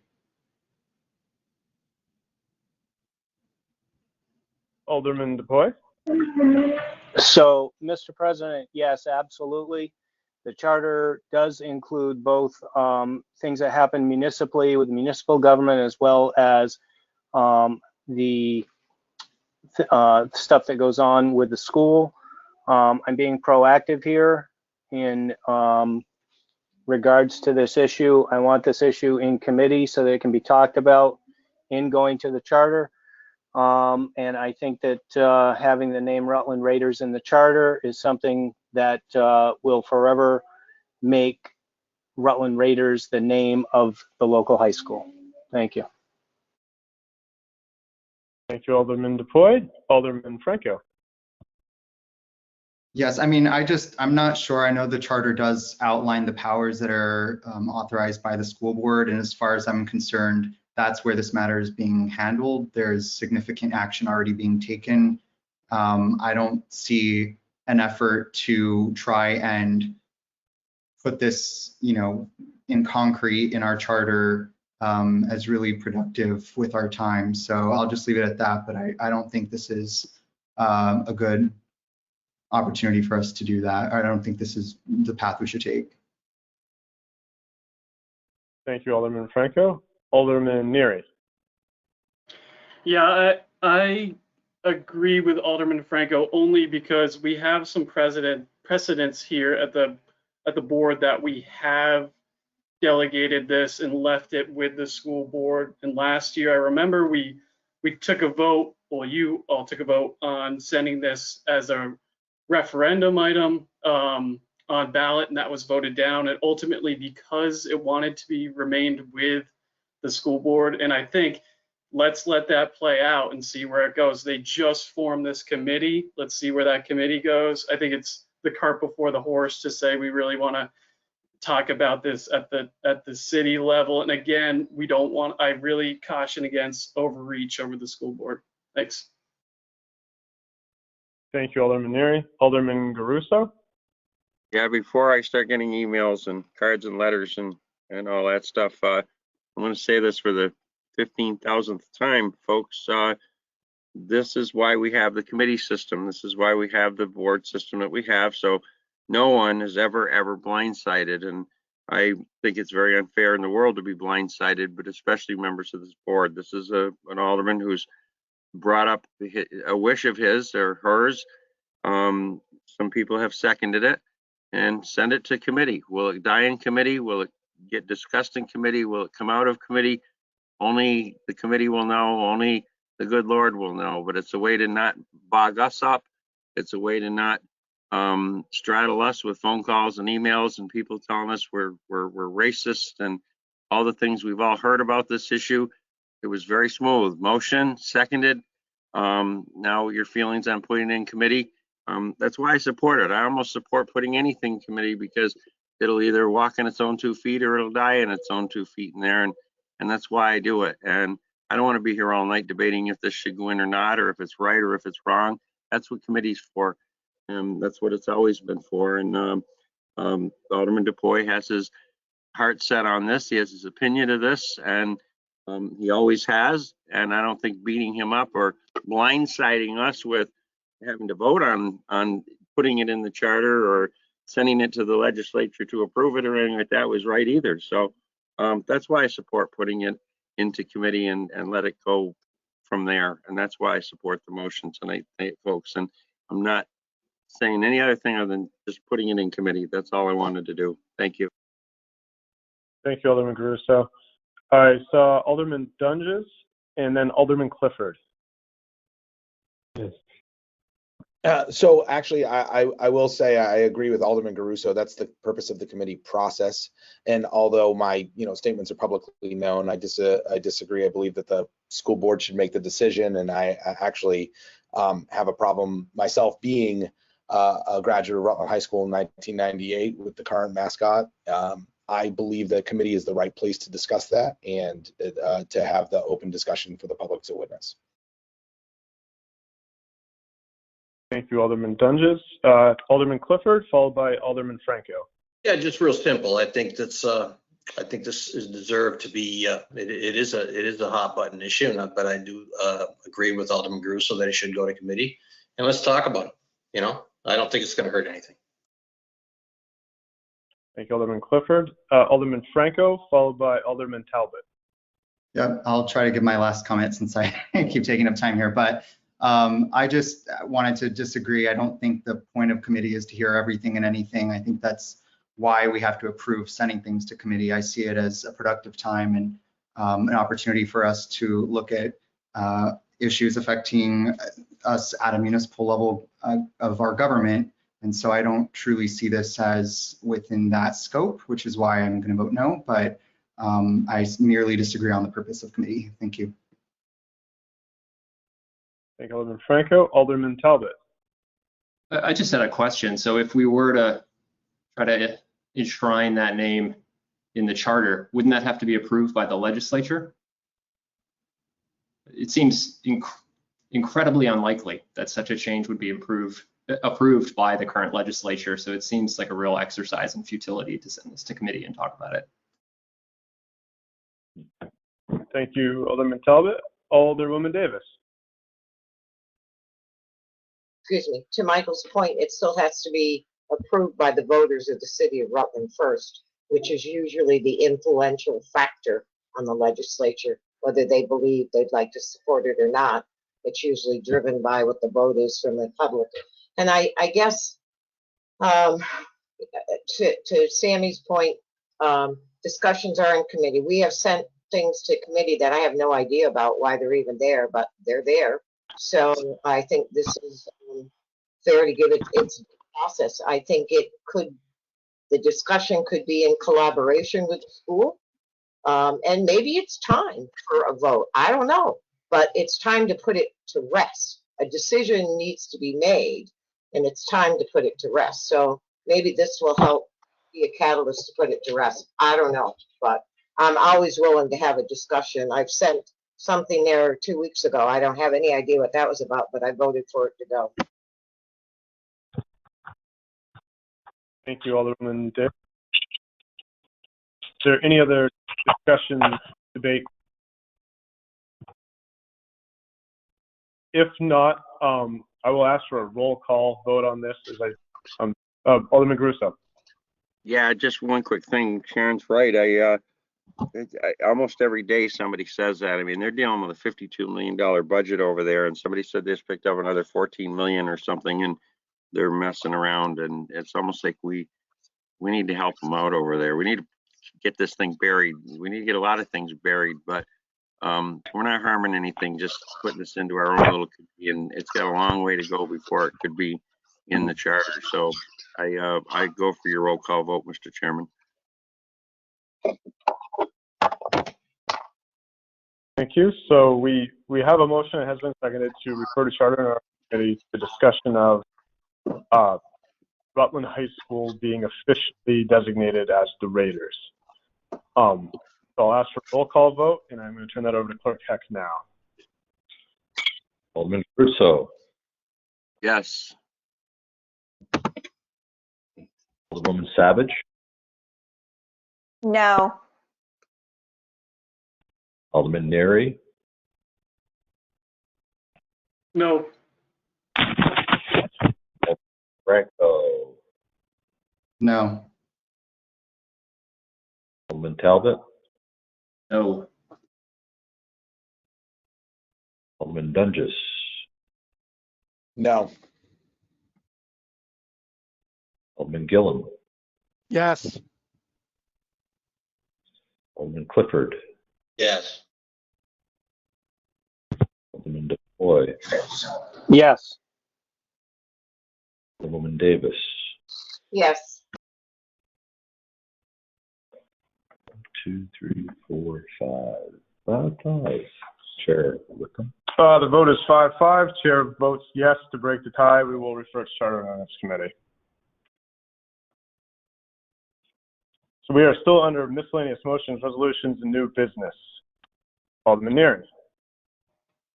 Yeah, so I've received a few calls from residents lately about pedestrian safety, most specifically around traffic marking paint. So I've spoken to a couple folks at DPW, including the interim commissioner, and I believe this has been in conversations with the board in the past. And while it likely won't affect this budget season and this construction season, I think it makes a lot of sense to have a discussion in DPW committee about alternative sort of applications that we can use that might be more bang for our buck, because right now we might as well be painting with dollar bills. It might last 6 months and then we don't have anything. Some of the other applications could last, 3 years. They're more expensive, but you have to do it less and they actually stay down. So I know it's of interest to the DPW interim commissioner now, as well as the folks in the street department, as well as clearly some concerned residents. So I'd like to make a motion to send this issue to DPW committee. I'll second that, Mr. Chairman. We have a motion. It has been seconded. Is there any discussion or debate on this referral? Alderman Gillum, followed by Alderman Clifford. Just for the new members so they know, we've had some problems in the last 2 years with contractors who walked off the job on these painting of crosswalks. So we've been having some trouble working with this. So yeah, I agree with putting this in committee. Thank you, Alderman Gillum. Alderman Clifford. Yeah, I just want to thank Alderman Neary for bringing this up. I think it's important. I get calls on, especially at 4 and 7 there on Woodstock Avenue. People lined up, don't know where to line up. There's been, I don't know how many problems that could have happened there, not to mention the crosswalk issues too. And I think that there is, like Alderman Neary said, there is a kind of certain kind of paint that you can get that will last. It's more expensive, I get that, but I think it's well worth it. It's well worth the time we put into it. Yeah, I'll schedule a meeting. Thank you, Alderman Neary. Thank you, Alderman Clifford. Is there any further discussion to Alderman Crusoe? It's a great motion, but many years ago, I had learned, Paul, that apparently the state doesn't support that kind of a jaunt that we have going north and south. You may have to talk to Jeff Wenberg about it, but I think Warren Connor created it, and it's a great idea, but they won't paint it, so we have to paint it, and I'll paint it myself if I have to. I think it's wonderful for Main Street, and it helps alleviate the backup of traffic there. So, but I'll attend the committee meeting if I have to. It's great to have our streets painted, and it helps the flow of traffic there very, very much. I follow that a lot. Thank you. Thank you, Alderman Crusoe. We have a motion, and it has been seconded to refer this matter to DPW. Would all those in favor please indicate by saying aye? Aye. Aye. Aye. Aye. Aye. Those opposed? Motion carries. All right, we're still under miscellaneous motions, resolutions, and new business. Is there any additional items to come before the board? Alderman Dunges. Thank you, Mr. President. I'm going to make a request for a referral here. So with many of our ordinances being in place but not actually enforced, with no current dedicated manpower to monitor and enforce the ordinances, and in order to hold the businesses and the residents of our city accountable to our rules and regulations, I would like to refer to the Charter and Ordinance Committee the discussion of creating an ordinance enforcement officer, which is a very normal position in municipalities, to see if this is a feasible solution in order to enforce the ordinances of Rutland City. Second. All right, we have a motion and it has been seconded. Is there any discussion or debate on this? Alderman DePoy. Thank you, Mr. President. Mr. President, I'm just wondering if Alderman Dunges has a funding mechanism for this position or an idea, or if he just wants to leave that up to the committee to delve into that aspect of this created position. Thank you. Yeah, absolutely, Tom. There's a couple. Sorry, do you mind if I go ahead? Is it okay? Yeah, awesome. So Alderman DePoy, thank you very much. I do have two concepts that have been used in other municipalities. One is partial grant funding. The other one is funding from the ordinances themselves. So enforcement usually can be backed up by a fine or a charge. And in the long run, we would hope that that position could self-sustain over time. In certain situations, municipalities, that has gone so well that those ordinance officers are no longer necessary. So that's part of what I'd like to discuss in committee, is the funding of that via those methods as well as potential others. Thank you, Alderman Dunges. All right, do we have any additional discussion, debate, questions? If not, we have a motion and it has been seconded to refer to Charter and Ordinance, the discussion of essentially creating an ordinance enforcement officer. Would all those in favor please indicate by saying aye? Aye. Aye. Those opposed?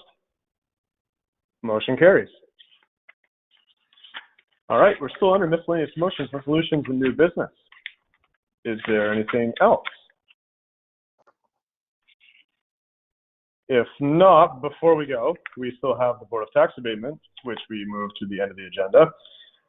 So Attorney Bloomer, I believe we need a motion to go into the Board of Tax Abatement. Yes. Okay. So moved. Second. Second. We have a motion that has been seconded to go into the Board of Tax Abatement. Would all those in favor please indicate by saying aye? Aye. Aye. Aye. Those opposed? All right, we are in the Board of Tax Abatement. So the first item up here is approval of revised abatement application and hearing documents. These are pages 35 through 44 of the packet. And Attorney Bloomer, over to you. All right. Lead us. Yep, thank you. So I tried to prepare a memorandum that summarized the proposed changes. The impetus for this was that when we did the last set of abatement hearings, the documents did not necessarily reflect the more recent statutory amendment, which directed that the Board of Tax Abatements should also hear abatement requests for water and sewer charges. So our documents still reflected, just tax abatements. So there was a need to update for those purposes. I also tried to kind of capture some of the comments that kind of came up, I think, during the deliberative session, just to sort of try to lead applicants through a little bit better and encourage them to provide evidence, because a lot of times they do come with just sort of oral argument as to why they need an abatement, but it doesn't they don't always provide a ton of the hard and fast evidence. So I think there was some discussion about trying to make it a little bit clearer that that's what the board would be looking for. So I added that in. Let's see if there's anything else of note here.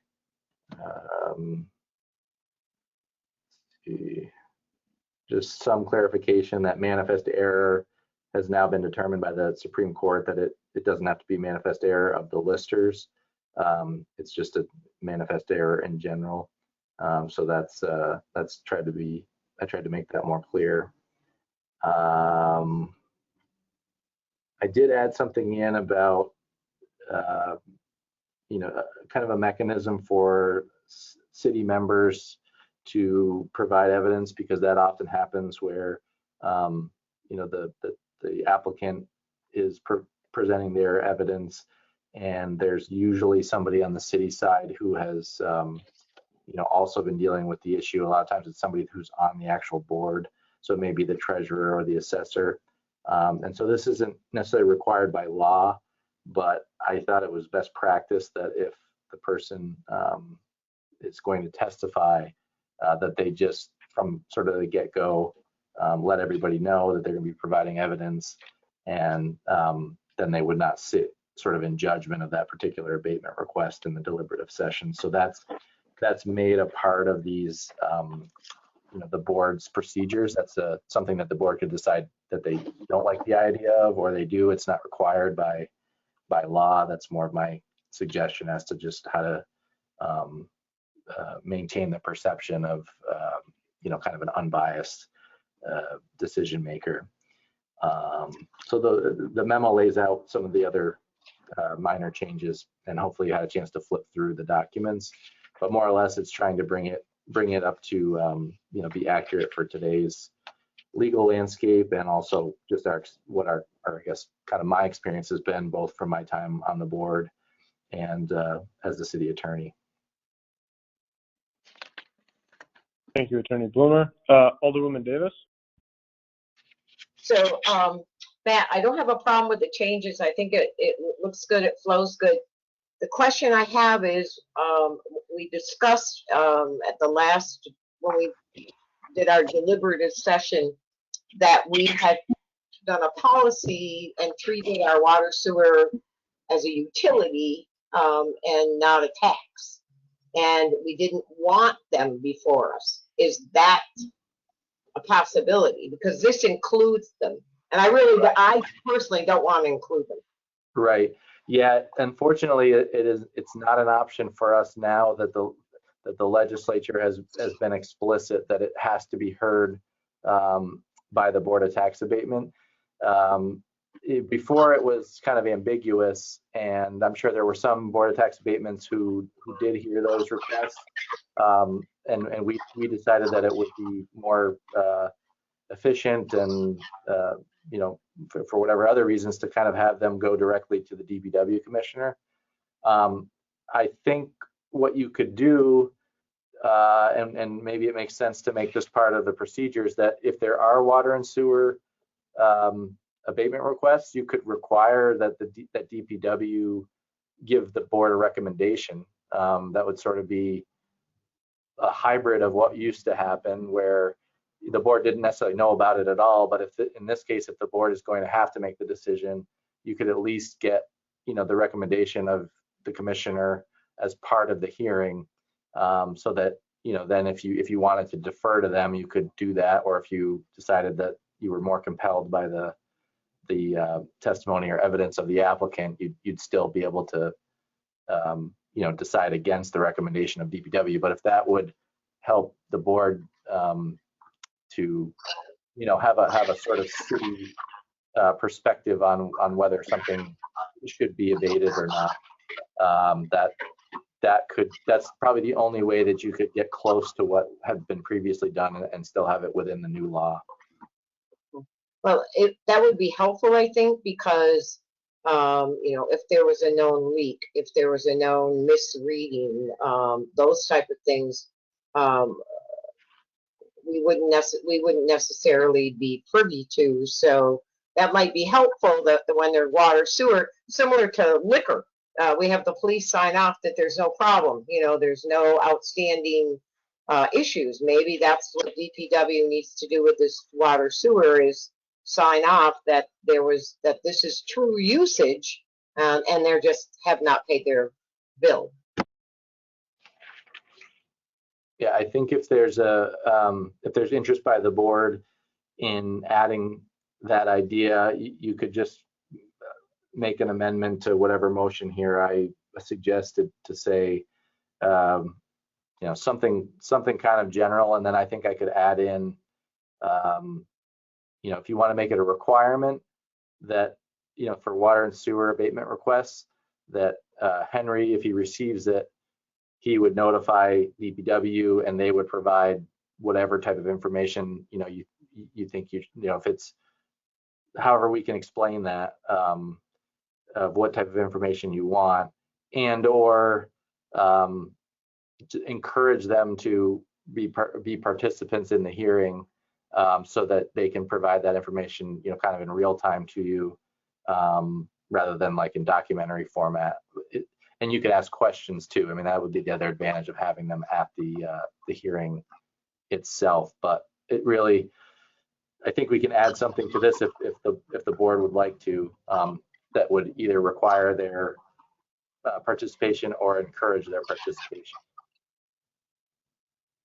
But you just have to probably tell me which of those you prefer, and then I think we can do it without having a second vote, as long as it's, you know, fairly clear instruction to me about what you'd like the documents to reflect. Okay.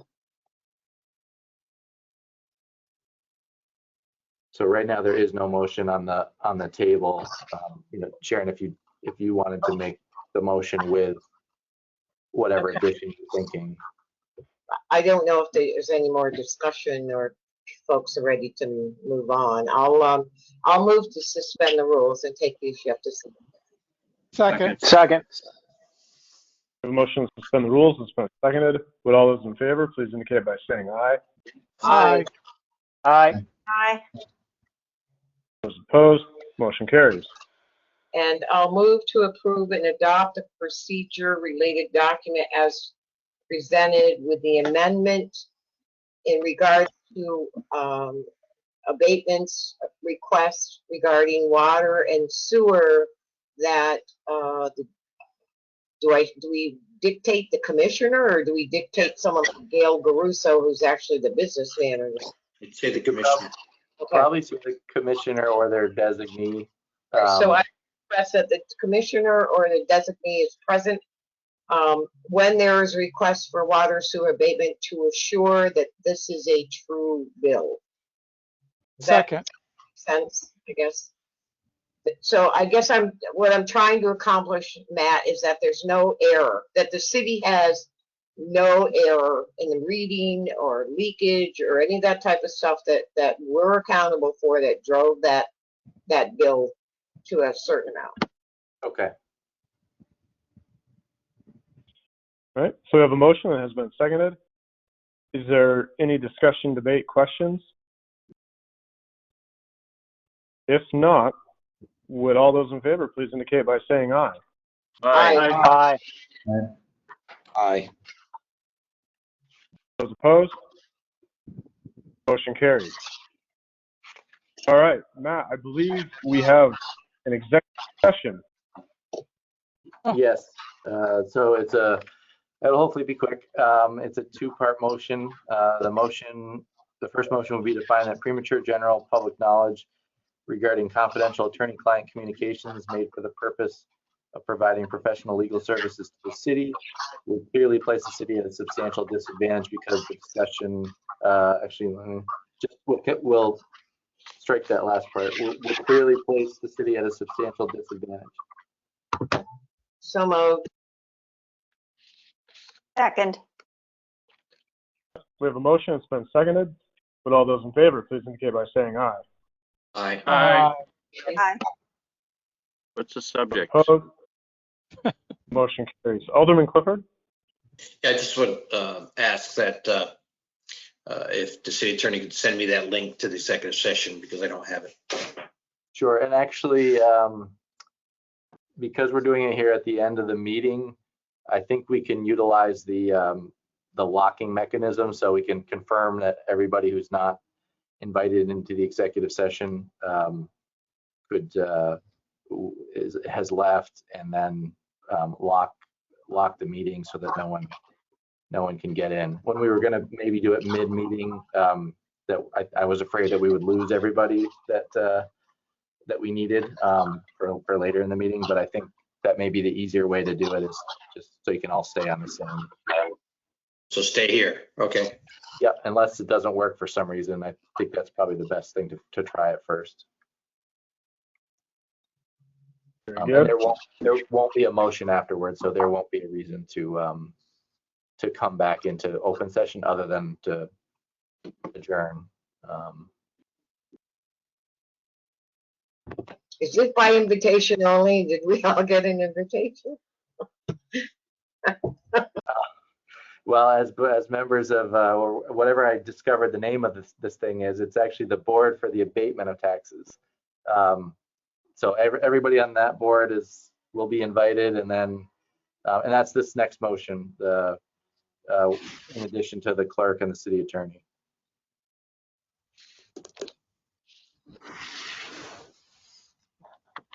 But I don't know if you voted yet on this one. No, I'm sorry. Did you make the motion there to enter into executive session to include the city attorney? I only made that first motion, and I don't recall now whether you voted on it yet or not. If you have, okay. All right. So the second motion is to enter into executive session with the inclusion of the clerk and the city attorney, and the mayor is technically on the board, so he can join us, as well as Mary, and if Katie's on as the city assessor, they're all members of the Board for the Abatement of Taxes.